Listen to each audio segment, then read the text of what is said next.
Voilà, je m'appelle Céline Remy, je travaille au LANTIC. C'est un centre de recherche à l'Université de Liège qui est dirigé par François Pichot. Alors antérieurement, j'ai collaboré avec Jean-François Vienne. Donc voilà, je le remplace aujourd'hui au pied de lui. Donc je vais faire de mon mieux. Donc je vais vous présenter la note qu'il a écrite sur la formation professionnelle et l'approche par les capacités. Donc je vais diviser mon propos en deux temps. D'abord, je vais vous présenter la théorie pure et dure, donc le concept d'approche par les capacités de Sen. Et puis dans un deuxième temps, je vais vous proposer deux applications concrètes de cette théorie.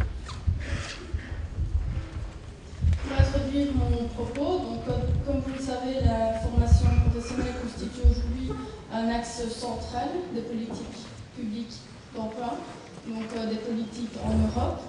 Sous l'influence des institutions européennes, la formation professionnelle, en fait, elle constitue un instrument privilégié de lutte contre le chômage massif et contre la détériorisation de la position des individus faiblement qualifiés sur le marché du travail. Ensuite, en 1997, la stratégie européenne pour l'emploi s'est axée principalement sur deux priorités, la qualification et les compétences. Et donc, pour ce faire, elle a consacré deux piliers de mesure, le pilier employabilité, qui a pour objectif d'accroître les capacités individuelles d'insertion des chômeurs, et le pilier adaptabilité qui là concerne plutôt les travailleurs et donc l'actualisation constante des qualifications et des compétences des travailleurs. La stratégie adoptée à Lisbonne, elle tente de faire de l'Europe une économie de la connaissance la plus compétitive et la plus dynamique du monde. Et donc pour ce faire, elle va converger les politiques d'éducation et de formation. Et pour ce faire, ils ont recours à la méthode ouverte de coordination, qui est une procédure inédite d'harmonisation et d'intégration des politiques européennes, à la fois en matière d'éducation, mais aussi en matière d'emploi, d'inclusion sociale et de formation. Ah oui, pour petite information, je ne sais pas, ici le slide, je l'ai fait en dernière minute, donc il n'a pas été imprimé, donc je ne sais pas si vous l'aurez, donc je vous invite à prendre quelques notes tout de même. Surtout en ce qui concerne la théorie et le schéma, vous allez voir plus tard. Alors, rentrons dans le vif du sujet, l'approche par les capacités. Donc, je vais vous présenter quelques concepts clés.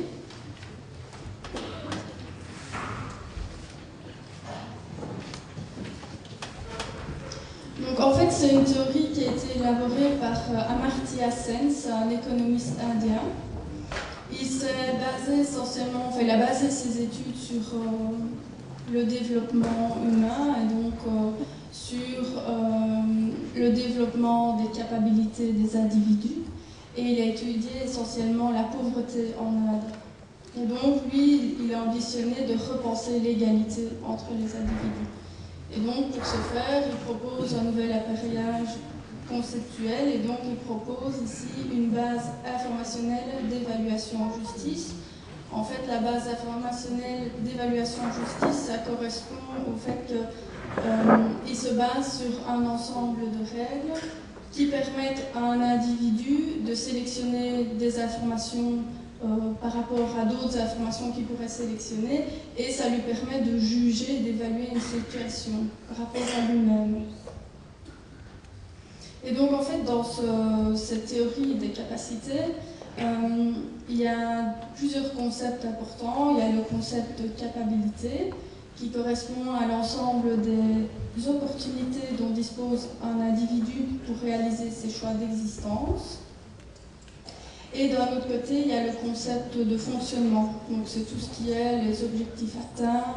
Par exemple, on peut considérer aussi l'approche par les capacités pour des organismes publics. On n'est pas obligé de rester au niveau individuel, mais on peut proposer cette théorie-là pour aussi des institutions et des organisations. Et donc, pour un individu, ça serait plutôt les réalisations qu'il a atteintes, ses accomplissements personnels.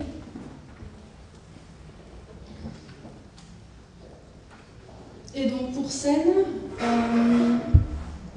pour lui, les approches ressourcistes, donc les approches basées essentiellement sur les ressources, sur les moyens, ne sont pas suffisantes.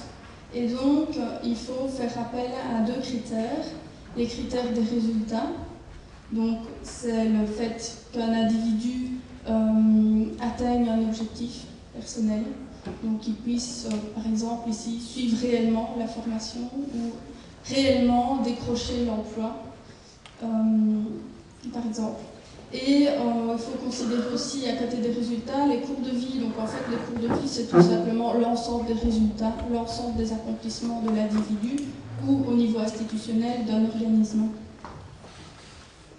Et il y a un deuxième critère qui est important pour évaluer les situations. Donc hormis les résultats, il y a le concept de liberté. Lui, il parle de liberté réelle et surtout de l'étendue de la liberté. Donc, à savoir, c'est l'ensemble des alternatives sur lesquelles cet individu peut effectivement se prononcer. Donc, par exemple, je veux suivre une formation, quelle est la possibilité, quelle est la gamme de formations qui me sont offertes? S'il n'y a que secrétariat, c'est un peu court. Je n'aurai pas de liberté de choix et ça ne m'offre pas de grandes opportunités. Et donc, si on se réfère à Sen, pour lui, la capacité d'un individu, c'est l'ensemble des accomplissements qu'un individu a la possibilité réelle d'atteindre, parmi ceux auxquels il accorde de la valeur. Donc, je peux être, imaginons, au chômage, j'aimerais travailler comme, je ne sais pas moi, fleuriste, et il n'y a qu'une formation de secrétaire qui est mise en place, voilà. Les valeurs qui sont importantes pour moi, c'est plutôt la nature, donc c'est pour ça que j'ai envie d'être fleuriste.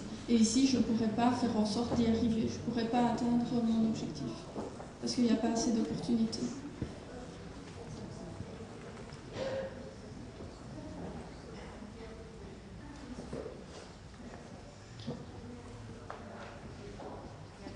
Alors, au niveau dans cette théorie, il y a des indicateurs qui sont pertinents. Il y a les facteurs de conversion et la liberté de choix. Donc Sen, en fait, pendant longtemps, il a pointé les limites d'une conception ressourciste. Donc les conceptions où on accorde uniquement de l'importance aux ressources qui sont fournies. D'un côté les ressources et de l'autre côté les résultats. Et entre les deux, on ne sait pas trop ce qui se passe, donc comme le schéma ici en dessous. Donc les ressources, c'est in, out, les résultats, et entre les deux, on ne sait pas trop comment les individus convertissent leurs ressources, ou les organisations. Et donc pour lui, l'approche ressourciste, en fait, une de ses limites, c'est le fait d'être centré sur les moyens de la liberté et non sur l'étendue de la liberté, comme le fait Sen. Et donc l'étendue, c'est-à-dire en fait sur ce que l'individu peut réellement obtenir à partir de ses moyens, donc la conversion. Et toujours, une deuxième limite pour l'approche ressourciste, c'est le fait qu'on est coincé au niveau de la boîte noire, celle que je viens de vous montrer. On ne fait pas attention à la conversion des ressources.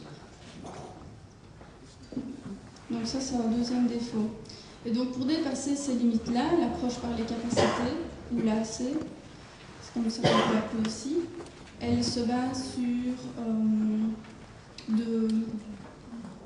deux critères importants à regarder. Donc, les critères qui se trouvent dans la boîte noire, ce sont les facteurs de conversion et la liberté de choix, donc la liberté réelle. Au niveau des facteurs de conversion, donc la Sen, il en distingue plusieurs. Ils sont tous aussi importants l'un que l'autre. Donc le premier, ce sont les facteurs personnels. Ça correspond, là il faut regarder les caractéristiques entre guillemets de l'individu ou de l'organisme, c'est-à-dire l'âge, le genre, les caractéristiques physiques, etc. Bon, pour un organisme, on ne va pas regarder les caractéristiques physiques, mais bon, on peut tout de moins regarder la taille, voir où elle est située, etc. Le deuxième facteur, ce sont les facteurs sociaux. Donc là, ce sont plutôt les normes sociales, les normes religieuses, les stéréotypes sociaux, les rôles, les statuts des individus.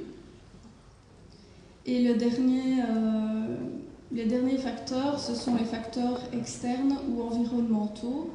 Et donc là, ça concerne plutôt toutes les opportunités géographiques, politiques, institutionnelles. Donc c'est l'environnement dans lequel se situe l'individu ou l'organisme. Et le deuxième critère important, c'est la liberté. Donc SEN ne va pas se baser sur les moyens de la liberté, mais plutôt sur l'étendue de la liberté. Donc c'est l'étendue réelle de choix entre différentes options de valeurs. Donc des valeurs qui sont importantes pour l'individu et pour l'organisme. Et donc ici, en fait, pour SEN, il faut allier ces deux critères-là pour pouvoir définir les capacités des individus ou des organismes et pouvoir voir réellement l'adéquation entre les moyens et les ressources. Et donc, par exemple, au niveau de l'emploi, la capacité d'une personne à trouver un emploi à la fois correspond à des critères individuels. C'est vrai, quelqu'un qui est plus âgé, qui est au-delà de 55 ans, aura plus de mal de retrouver un emploi, c'est une réalité.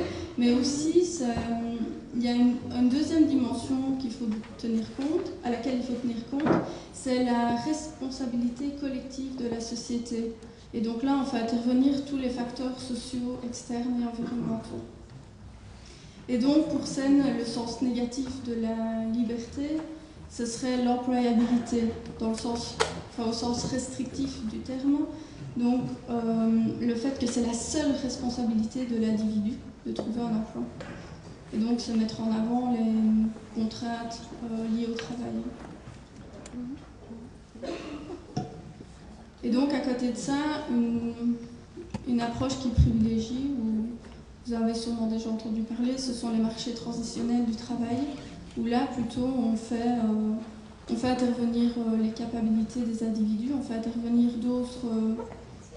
d'autres dimensions, parce qu'à la fois, on équipe le marché du travail, on lui donne des ressources, on lui offre des opportunités, mais on offre aussi des opportunités et des ressources aux individus. Par le fait d'avoir, par exemple, imaginons, on pourrait être dans une société où une année sur 7, on suit une année de formation, où on a une année sabbatique pour s'occuper de ses enfants.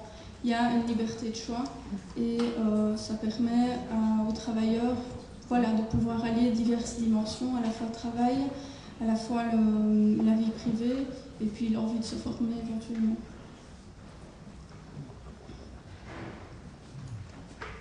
Donc, comme on l'a vu, l'approche ressourciste, la boîte noire. Et voici le schéma de l'approche par les capacités. Peut-être vous pouvez prendre note rapidement, si vous arrivez à lire.